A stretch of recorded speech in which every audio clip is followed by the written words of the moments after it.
Selfish revelry and callous complacency hit us hard as we focus on the first and third readings of today. Amos, the great prophet of social justice, proclaims woe.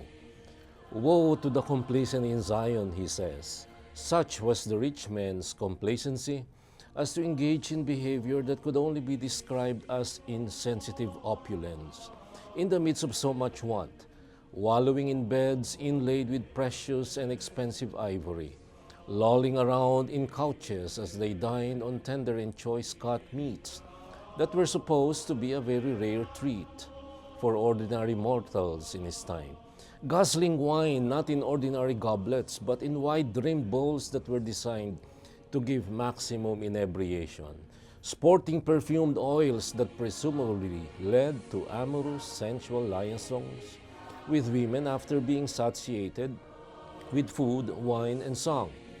The list could go on. They all pointed to the ultimate in carrion comfort.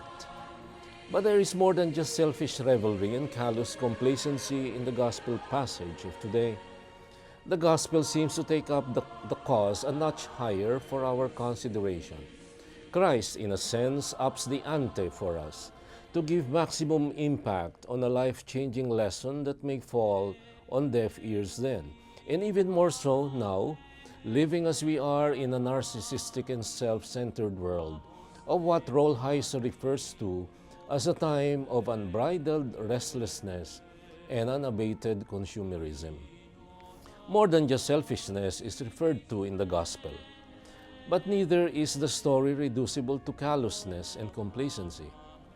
It is not just one more morality play that capitalizes on the hapless plight of the poor and the wretched in our midst, and on how their lack of fortune clashes with that of the fortunate rich in our midst. No, the story of the Lord is not meant merely to shock us for a short while, only for us to go back to our merry, uncaring ways, soon after the initial shock of reality wears off.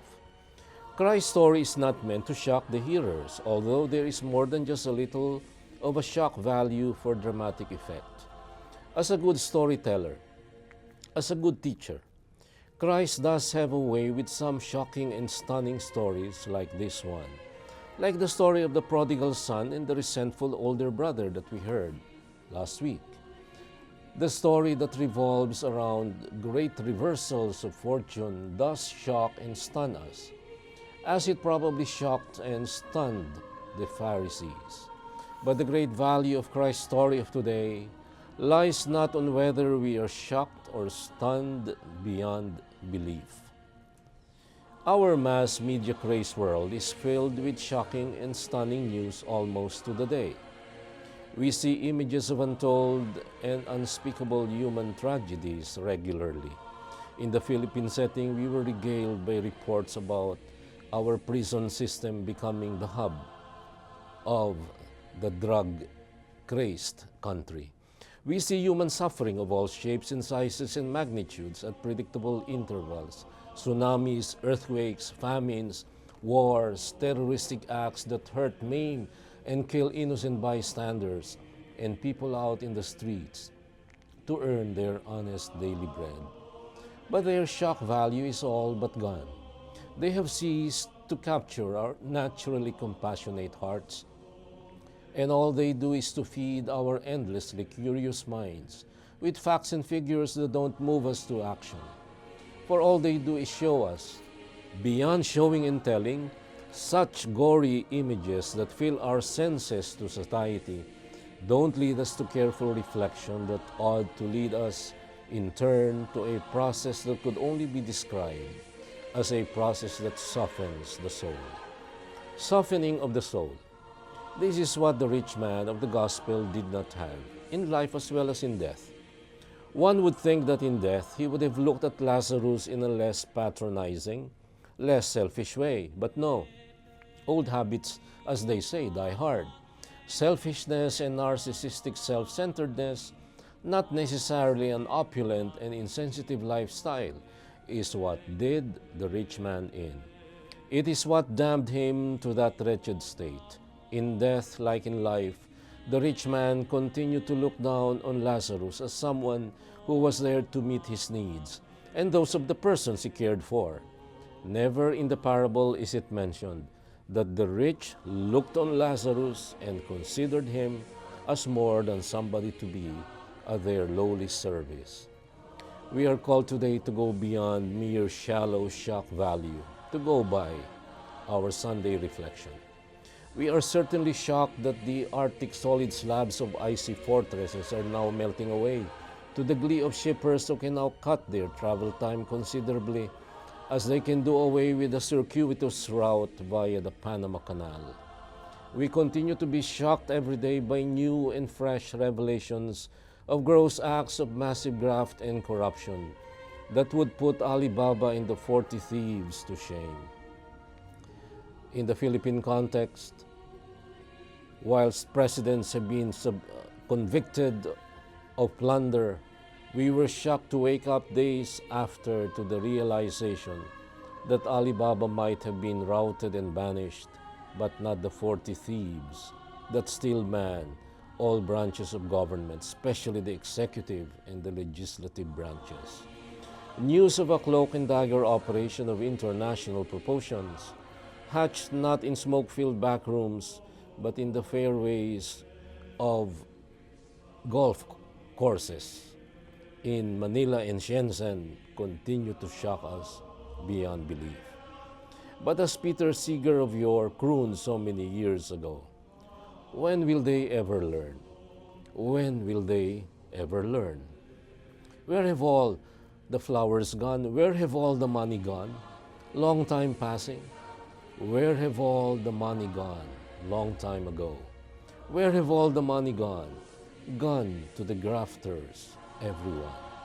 When will they ever learn? When will they ever learn? But we have learned to withstand and be callous to shocks like these.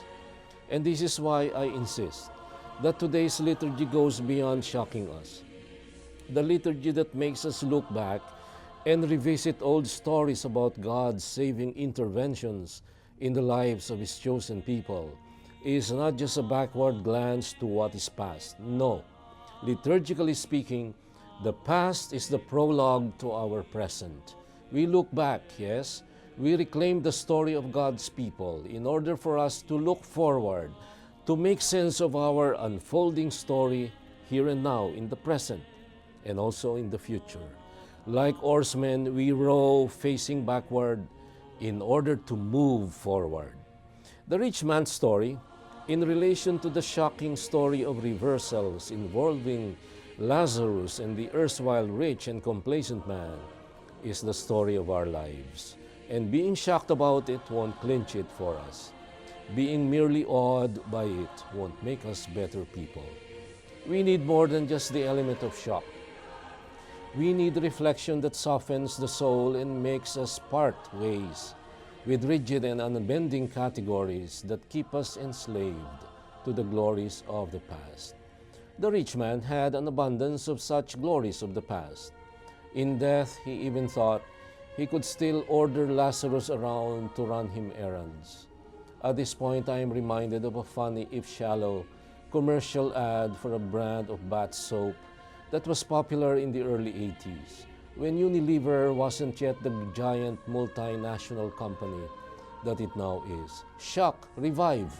Yes, it is okay for us to be shocked and stunned by this dramatic story of reversals, but initial shock should pave the way to our being revived and re-energized enough to follow what St. Paul today counsels Timothy. Pursue righteousness, devotion, faith, love, patience, and gentleness. And this, my dear friends, is your Kalakbay at Katoto in this week's episode of Puso sa Puso, saying, God bless you all and have a pleasant week.